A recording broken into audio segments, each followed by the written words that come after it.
du roi rentra dîner, enchanté de sa journée malgré l'échec de la Trinité, car il sentait bien la partie gagnée. Sa femme, fiévreuse, l'attendait.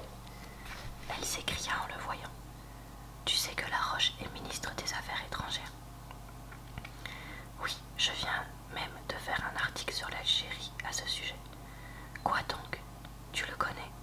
Le premier que nous avons écrit ensemble, les mémoires d'un chasseur d'Afrique, revu et corrigé pour la circonstance. Elle sourit. Ah oui, mais ça va très bien. Puis, après avoir songé quelques instants. J'y pense, cette suite que tu devais faire alors et que tu as laissée en route. Nous pouvons nous y remettre à présent. Ça nous donnera une jolie série bien en situation. Il répondit en s'asseyant devant son potage. Parfaitement. Rien ne s'y oppose plus maintenant que ce cocu de forestier est trépassé. Elle répliqua vivement d'un ton sec blessé. Cette plaisanterie est plus que déplacée, et je te prie d'y mettre un terme. Voilà trop longtemps qu'elle dure. Il allait riposter avec ironie. On lui apporta une dépêche contenant cette seule phrase sans signature. J'avais perdu la tête. Pardonnez-moi et venez demain 4 heures au parc Monceau. Il comprit, et le cœur tout à coup plein de joie, il dit à sa femme en glissant le papier bleu dans sa poche. Je ne le ferai plus, ma chérie. C'est bête, je le reconnais. Et il recommença à dîner.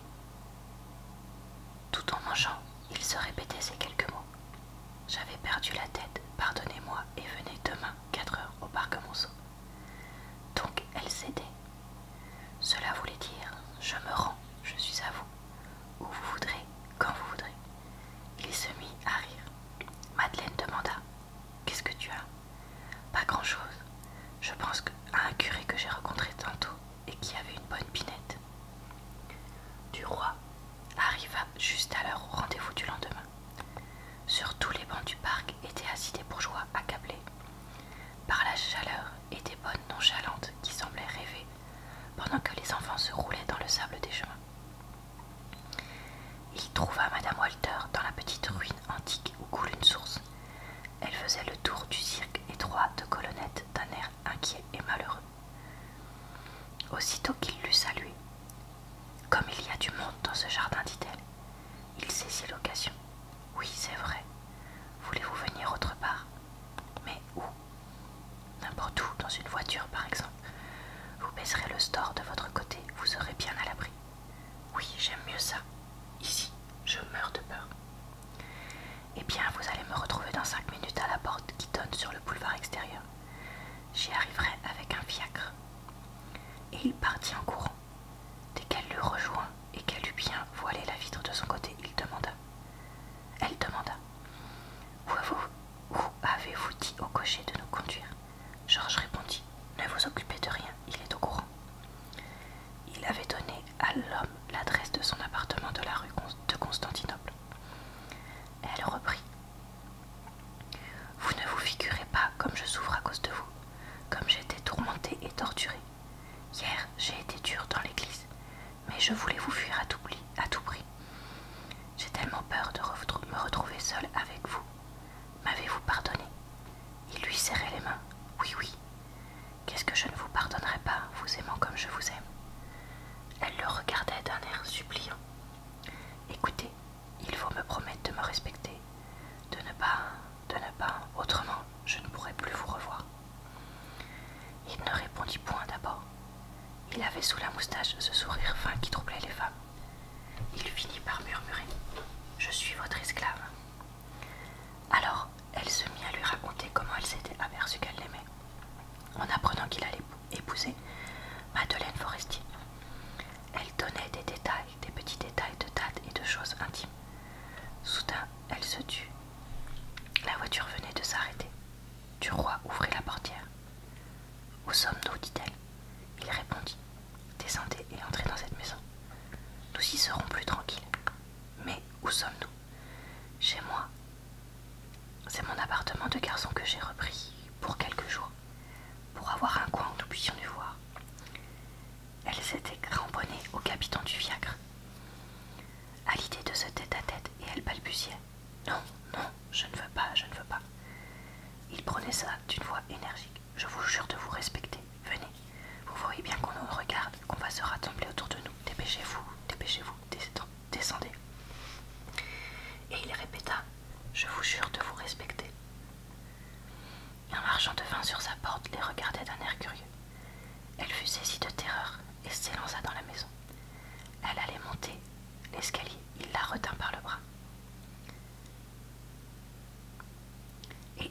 poussa dans son logis. Non, c'est ici au rez-de-chaussée, et il la poussa dans son logis, pardon. Dès qu'il eut refermé la porte, il la saisit comme une proie. Elle se débattait, luttait, bégayait. Oh mon Dieu, oh mon Dieu. Il lui baisait le cou, les yeux, les lèvres avec emportement, sans qu'elle pût éviter ses caresses furieuses. Et tout en le repoussant, tout en fuyant sa bouche, elle lui rendait malgré elle ses baisers. Tout à coup, elle cessa de se débattre et vaincue, résignée, elle se laissa dévêtir par lui. Il enlevait une à une, adroitement et vite, toutes les parties de son costume, avec des doigts légers de femme de chambre. Elle lui avait arraché des mains son corsage pour se cacher la figure dedans, et elle demeurait debout, toute blanche, au milieu de ses robes abattues à ses pieds. Il lui laissa ses bottines et l'emporta dans ses bras vers lui. Alors elle lui murmura à l'oreille d'une voix brisée. Je vous jure que je n'ai jamais eu d'amant. Comme une jeune fille aurait dit, je vous jure que je suis vierge. Et il pensait, voilà qui m'est bien égal par exemple.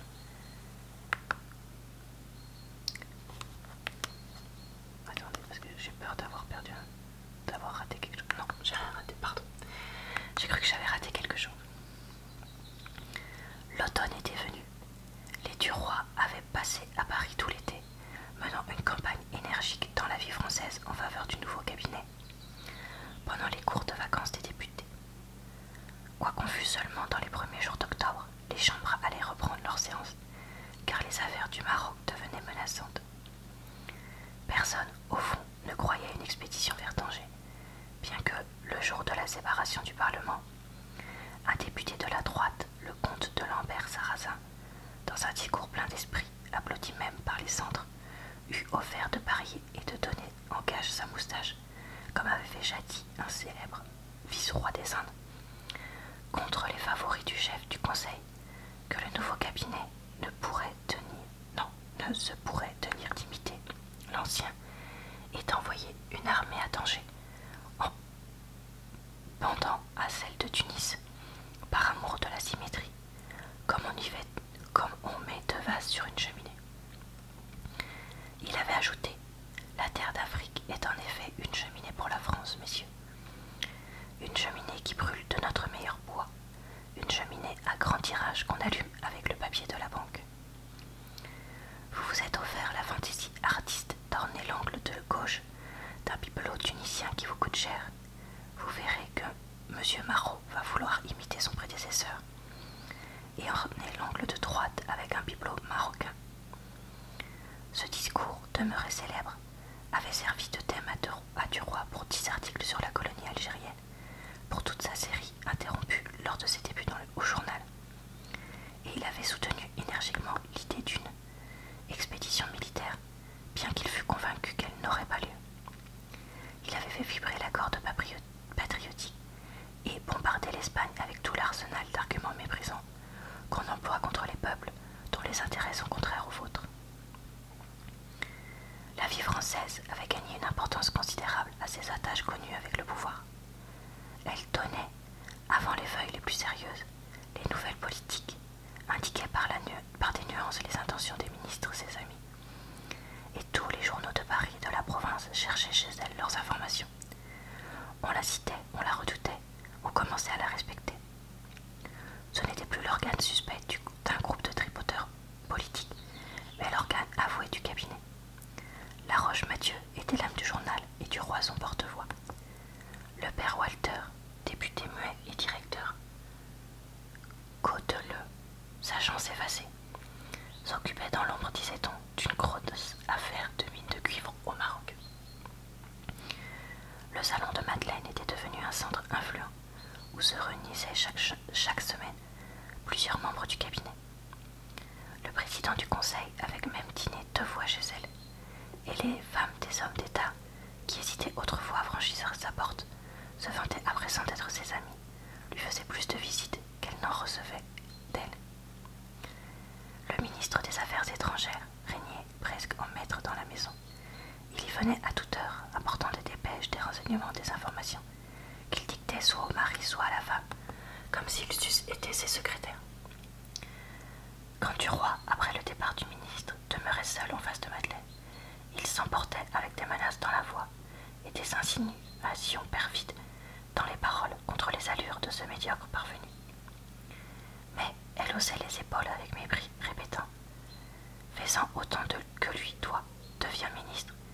tu pourras faire ta tête. Jusque-là, tais-toi. Il frisait sa moustache en la regardant de côté. On ne sait pas de quoi je suis capable, disait-il, on l'apprendra peut-être un jour. Elle répondait avec philosophie. Qui vivra, verra. Voilà, c'est tout ce que je vais vous lire pour l'instant. Donc j'espère que cette vidéo vous a plu et puis je vous retrouve bientôt dans la suite de Belle Amie.